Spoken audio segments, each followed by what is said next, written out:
One of the biggest days of the year for Denver is wrapping up just like it started, with a little snow and some rain all around the metro. It wasn't the most pleasant home opener for the Rockies fans, but still, thousands braved the conditions. And while the game is long over, the weather is sticking around. It could make driving overnight and tomorrow morning a bit tricky for you. That's why we remain under a weather impact alert tonight. Thanks for being here at 10 o'clock. I'm Alexandra Lewis. And I'm Angelina McCall. Let's kick off your Friday night with Night News meteorologist Corey Reppenhagen and your forecast. Corey, it's much of the same of what we saw earlier today. Yeah, just this light snow just keeps on going, although the temperatures are dropping quite a bit now. So we're starting to see it stick into some places it wasn't sticking earlier, but not a high impact here just with this light snow in the Denver area.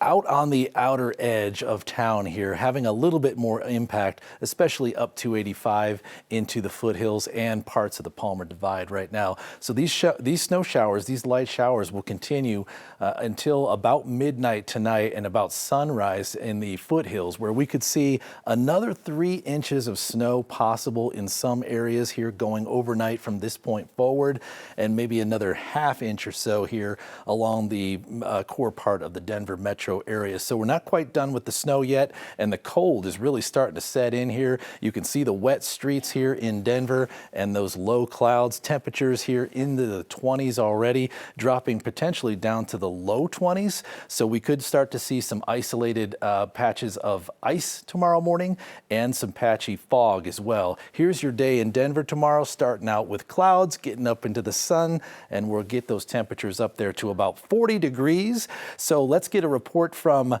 Colton Chavez, who is out there in Boulder right now. Snow, not a huge impact, but are you feeling those cold temperatures yet?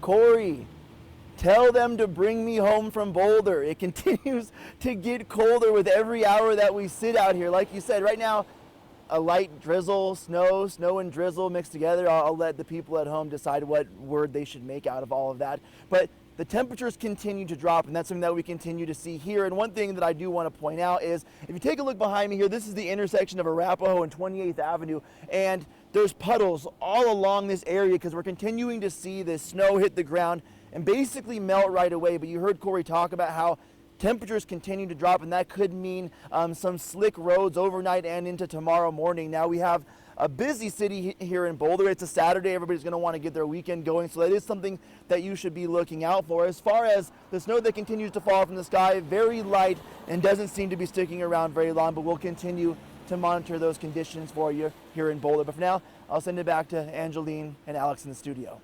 Come home, Colton. You did good. All right. As the storm system moves through overnight, you can stay up to date on the latest conditions using our 9 News Plus app. It is free to download on your phone and TV. Tonight, we're awaiting a verdict in the trial of a driver who hit and killed a Team USA cycling standout. Jurors started deliberating the fate of Yiva Smiljanska around 3 o'clock this afternoon, and they are still at the courthouse at 10 o'clock tonight. Smiljanska does not dispute that she hit and killed 17-year-old Magnus White in July of 2023, but she says she simply fell asleep at the wheel. Her attorneys tried to convince the jury to convict her of careless driving. It comes with a lighter sentence than the reckless driving conviction prosecutors are pushing for. They say it was reckless because she stayed up all night drinking with a friend, getting little to no sleep, then made the decision to drive home. The jury has asked the judge several questions tonight, but still no verdict. We'll let you know when that changes. A driver faces charges tonight after a hit and run in Aurora left a man and his dog dead. Police say the driver turned himself in hours later and then was released on bond not long after. As 9 News reporter Ria Jaw explains, the victim's family is just beginning to process this devastating news. 15 minutes.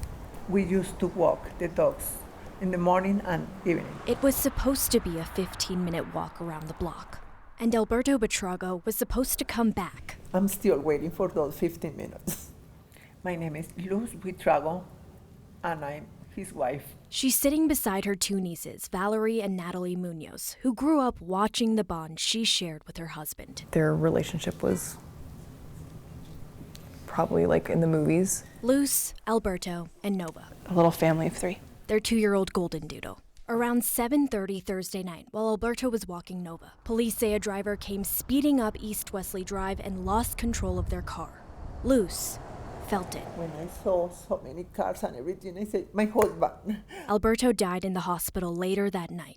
Nova was killed instantly. One thing that we cannot wrap our heads around is that this is all we have left of Nova, and this is what the result of him hitting my uncle was. Like, this is horrific. Aurora police say the man who hit and killed them drove away and never called for help.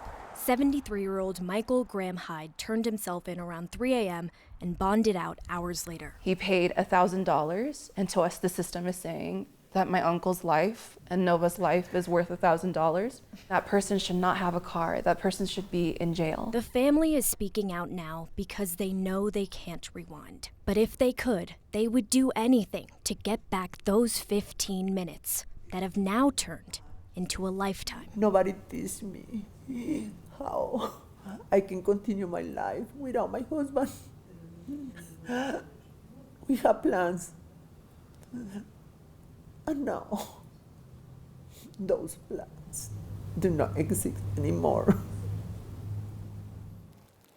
Michael Graham Hyde was arrested on charges of careless driving, resulting in death, and leaving the scene of an accident involving injury. The family is now making arrangements for Alberto's funeral, taking things day by day and hoping for justice. Ria Cha, 9 News.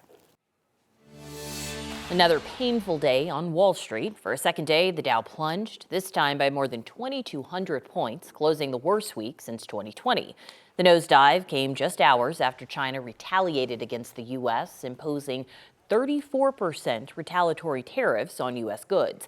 That move triggered a sell-off as analysts fear we could be heading into a recession. Today, an expert from CU Denver told us we could be feeling the impacts of this for years to come.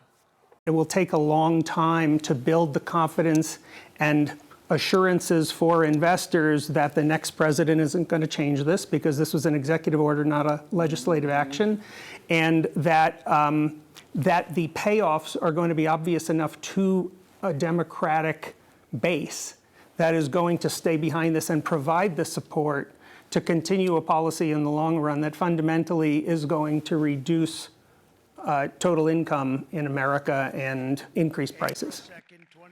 President Trump has since suggested the tariffs could change, framing them as a negotiation tool with other nations.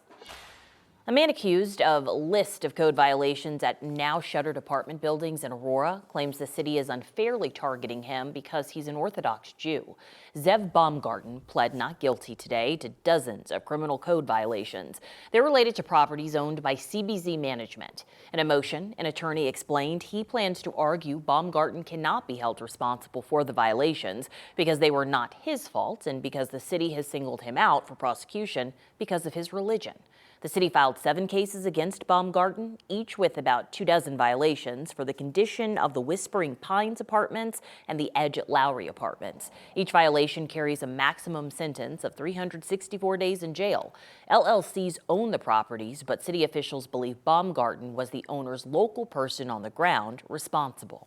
Baumgarten was not in court today. The judge said he must appear, though, at the next court date that's scheduled in June.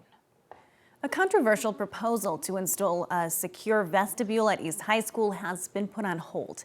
The $800,000 project was designed to increase safety 2 years after a school shooting that hurt 2 now former deans. The plan includes building an enclosed entryway with a desk and transaction window where visitors and students who have been flagged as a safety risk could be screened. Construction was supposed to start the last week of March, but the district put it on hold following pushback from students, staff, and alumni who question the effectiveness of it. Denver Public Schools says it has plans to refine the project and schedule a community meeting for public feedback.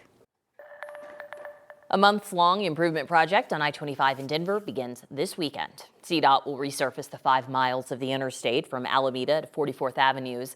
They'll also restripe, add new signs, and replace old concrete barriers. Starting Sunday night, crews will close the Highway 6 on-ramps, and there will also be single lane and shoulder closures on the southbound side of the interstate. Crews will do the work from 9 at night until 6 in the morning, Sundays through Thursdays until late April and early May. This is just the first part of this project. The whole thing is expected to last until late January of next year, and it's expected to cost $22 million. Breaking news that we just received. Jurors have found Yiva Smiljanska guilty of vehicular homicide. They just came to that conclusion after roughly 7 hours of deliberations. She hit and killed 17-year-old cycling standout Magnus White in July of 2023. She will be sentenced in June. We'll have reaction on that verdict online at 9news.com and on air starting at 6 tomorrow morning. A federal court is temporarily pausing the expansion of the Gross Reservoir. It sided with environmental groups who have been fighting this project for years. Denver Water is expanding and raising the dam, tripling the reservoir's capacity. That work requires flooding 400 acres of land and 500,000 trees. Denver Water says the project is now 60% complete and calls last night's ruling by a U.S. District Court, quote, gravely concerning. Denver Water says it will halt construction while it appeals the ruling. It says work for the spring season was scheduled to begin this coming Thursday. A bill that would limit grocery stores from selling hard liquor is now on Democratic Governor Jared Polis's desk. The legislature passed Senate Bill 33 this week. It stops the state from issuing any new permits known as liquor licensed drugstores. Grocery stores like King Soopers and Costco, which have pharmacies on site, have been able to claim those to sell hard liquor. Independent liquor stores say that on top of the voter approval of wine sales in grocery stores in 2022, that has certainly stifled their sales. They say they push for Polis to sign the bill. The grocery store industry is asking him to veto it. We don't tell Domino's to not sell sandwiches to compete with other sandwich stores. I think the current system has been working. The current market is not working. We have liquor stores that are on the fringe of going out of business every single day. There are people waiting for their leases to run out and then they're done. You know, it's still not clear where the governor stands on this. We reached out for a statement and a spokesperson said he would review the bill.